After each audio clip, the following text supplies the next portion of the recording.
Hi there, welcome to another exciting episode of the Sassy Girl Talk. We are going to discuss free SHS and matters arising. We'll be right back.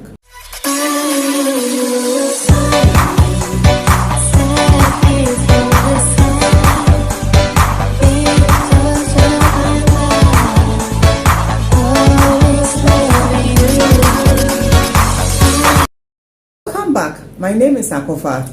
I'm Amma. So what do you make of this free SHS? Are we making any wins, any gains? What is happening? You see, the concept of access to education doesn't end when you push students to the classroom. But are they really benefiting from education? Access to education. So let's not think that it is, the child is in school, and so what? Yeah. What is the benefit of putting the child in the classroom? I have said it here again, that I am a strong believer of the free SHS. However, issues of quality matters. What kind of education are these pupils and secondary school people, what are they? What kind of quality education are they getting or are they exposed to? That is the crust of the matter. Is learning taking place at all, or they are just in the educational environment doing what? Doing what exactly? Amma, what's your take? All right, so the free SHS, for example, I think my major concern with it has been with review, and that over and over again, stakeholders have called for review, and then government has said no to review. Am I for free SHS? No, I'm not for it. Okay. I not that I don't believe that access needs to be given to people who cannot afford education. Yes, of course, we should give them access. But the manner in which this free SHS policy was rushed, one, two, how it was implemented. Yeah. So now we have the haves and then the have-nots all getting free education. Yeah. Which obviously Ghana was not ready for, Of course. to provide education for both haves and then the have-nots. Yeah. So, and for us as Ghanaians, for us to implement such a policy, we didn't need to design the policy from scratch. So there are countries that have implemented Best this practice. policy. Yeah. Benchmarking. So what are they doing? Yeah. So once you talk about what are they doing, then how do you just look at what they have done and see how best you can implement it to fit your context? Because people have given education to people that cannot afford it, but then they are going by it in a way so that those that have can actually pay to pay for those that do not have. Exactly. Even when we take SOS, for example, in Ghana, at the school level, they have pay and then a scholarship is given to the have-nots so that they can all have access. I remember that in one of my works, one of my supervisors talked about the fact that, he had issues with the fact that we are still grappling with issues of access, whilst the world is thinking about epistemic access. So knowledge. It's knowledge actually taking place. And then we are still thinking about, is there enough classrooms? Is there things that the world has moved away from? That is the third world problem. Africa, West African problem, unfortunately. Things that the world has moved away from. So for me and for us with quality assurance background, I think that review should have taken place the very first year that this thing was introduced. So as you rightly said, the very first year it was rushed. People were talking against it, and headmasters and heads of institutions were being transferred here and there. People wanted, they had built their lives around the place, and they had to keep quiet. The culture of silence. Absolutely. But this is education, people's lives. Yeah. The powers that be, they take their kids abroad. Exactly. Yeah. Exactly. And they live None in of majority. them. None of them. The 90% Yes. we stay here with our kids, and this is what we are, Absolutely. saddled with. Yeah. It is unfair. It is very, very unfortunately, and we need drastic measures needs to, happen. Yes, yesterday I was listening to Bernard Ablin, and then he said something that if stakeholders, we parents, old students, the public in general, if we sit down and allow politicians to, because in Ghana we have this culture of silence. Let me just keep quiet. Yeah. God will take care of it. But when it comes to things that are social issues, we need the collective. Yeah. Yesterday, I saw a news article coming from Senegal. Police have taken to the streets a lot of the youths because their government is saying that they are proposing a third term. But then they are saying, no, that cannot happen. No way. And that is happening right here in Africa. Yeah. So how come Ghanaians are so timid? I repeat. Our life is largely, let me find my hustle. We wake up in the morning, let me go to my work and make money and feed my children. So that has been the preoccupation. The reason why we are hustling, yeah, it's because we've not taxed our government to do right by us. Unfortunately, the people we put there to do that, the MPs, are they doing what we want? No, they don't care about you. But if we don't hold them accountable, that will not happen. And that is our educational system. The education is the bedrock of every society. Yeah. Of every society. You get it wrong, once you get it wrong, it's gone. Yeah. It's gone. Calling for these reviews, when we are calling for accountability from governments, we have the rest of Ghana backing. What all societies ask for. Stakeholder. Yeah. Because it's in our own interest that we get education right. Well, the question is, does the ordinary Ghanaian want to change? And what is the ordinary Ghanaian doing about it? The ordinary Ghanaian is timid, and that's what I said with the analogy of the zombie. The ordinary Ghanaian is timid. The ordinary Ghanaian believe that things will sort themselves out. So even what's if I don't the way do forward? Anything. The way forward, citizenship action groups. We need to hold government accountable. You cannot say that reviews will never happen. Who puts a system in check? No, you talk about quality assurance. You talk about quality control, total quality management every day. You tell your student that. Who operates a system and does not evaluate the system? I've never ever heard that before. Who puts a system in place and doesn't evaluate the system? We are okay with the third world, the dark continent. We are hiding behind it, and because it benefits not a causing few. change.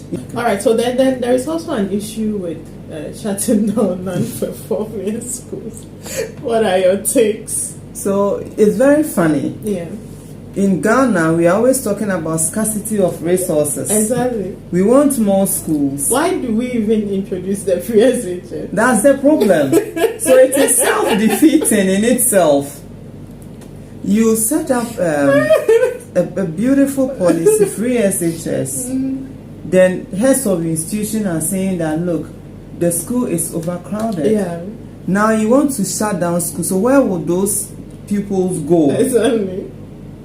That will. So they'll go and join the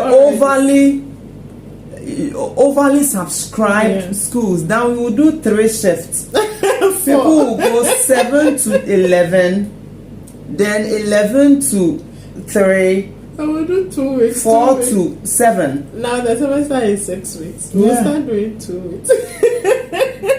It's sad and unfortunate, and we don't have to joke with these things in this country. No, but the fact that the majority, so now even families who are struggling still want to put their kids in preparatory school.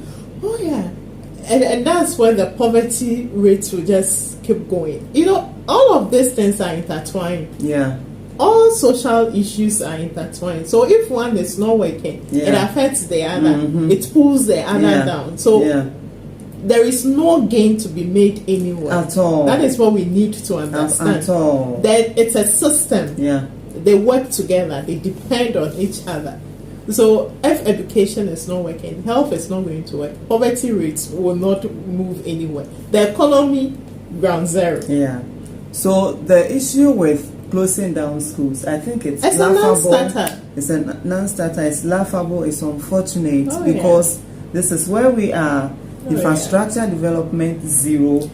If schools are non-performing, Yeah. give them the resources to perform. It's not why we talk about and then all these things begin from basic education. Sorry. Give them Poor the teacher's salary. So many children in a class with different problems. Teacher cannot tap into their individual needs and help them. How do they perform well? Education is thinking about. We are talking about relational pedagogy, care practice. Yes. If I have 1,001 children, how am I going to take care of them? To even know them, let alone have that relationship with them? It's crazy. But a study on large class size. So my study was in higher education, implications of large class size on skills-based learning. Okay. So you're talking about soft skills. Yeah. How does large class size impact soft skills? Mm-hmm. If you have so many students in a class, how are you going to allow each student to speak? Yeah, it's impossible. So that they can improve upon their oratory skills. How can the teacher assess written language? So it's multiple choice all the way. How can team building happen in schools? Because group of 10, if any group more than 5, it's majority will not do the work. How are you going to? Problematic. Yes. Yes. But your findings, can they be replicated at the school level? Yes, everywhere. Because all these things, the foundation, developmental state, that is where you pick these things. Absolutely. Not when you get to tertiary. Yeah. So right from the basic education, there need to be class size policy. It is there, but never implemented. Yeah. Let's scale it down to 30. 30 pupils, public school, it should be in a class. Yeah. Because they have one teacher. Yeah. 30 people. One is talking, one is this. How will the teacher get to know these children, their individual learning needs, and help them? Very important. Very important. How? How are we going to do these things? It's crazy. Because all these things, they have to develop it from their, the primary school till they get there. Other than that, it's like you go in, garbage out. They learn nothing. They learn nothing. And we see the results in higher education. Yes. Students comes in and you're like, sometimes the lecture becomes a English grammar class because you say one word and you realize that they don't understand that term. You have to pause and explain. And encourage them to speak. Willing to learn by themselves. No. Because they just didn't cultivate that habit, especially with reading. Yeah. So just last week, this Monday, I called one gentleman presentation. I called him to come to me and I told him that I like his confidence, the fact that he can even stand in front of the class and speak.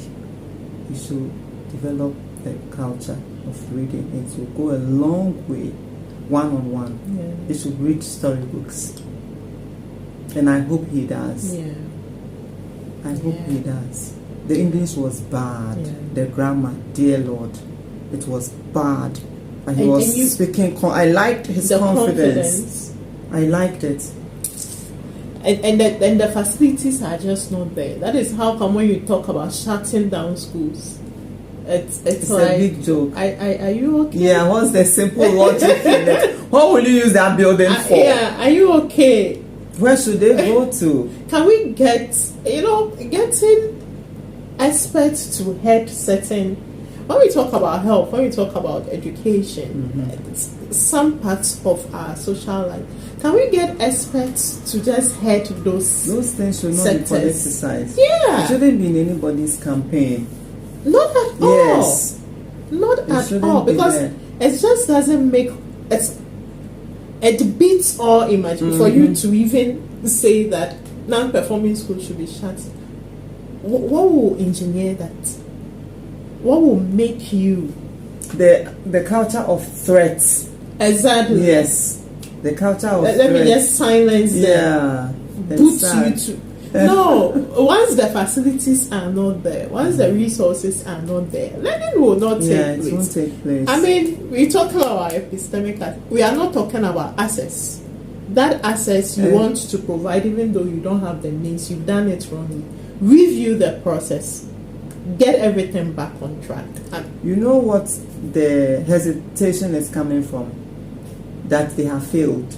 Now you have failed. You have failed. I mean, you failed. You have failed. Yeah.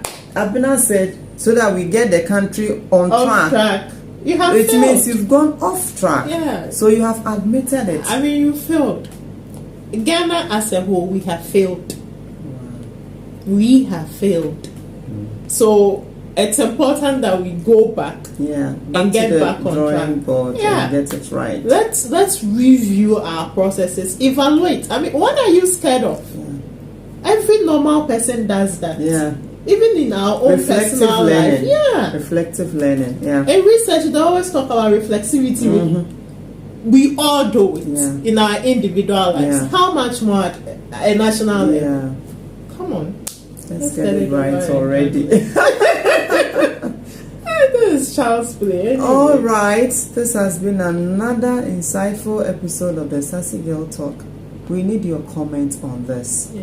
Let's go back to the drawing table. And not political talk. If you know No you are not political intelligent enough to leave out MPP and DC and all those, Keep your comments to yourself. Yeah. Let's help to build a better Ghana. We are That's all what we Ghanaians. want. We love our country, but the educational system If it's needs re-engineering. You know how difficult it is to retrain semi-illiterates or semi-literates. Yeah. It's so difficult to retrain semi-literates. Yeah. They are just so difficult to work with. Yeah. So we want a better country. Yes. So don't come with your Let's get it political right. lenses. All right. So see you in the next episode. Bye. Bye.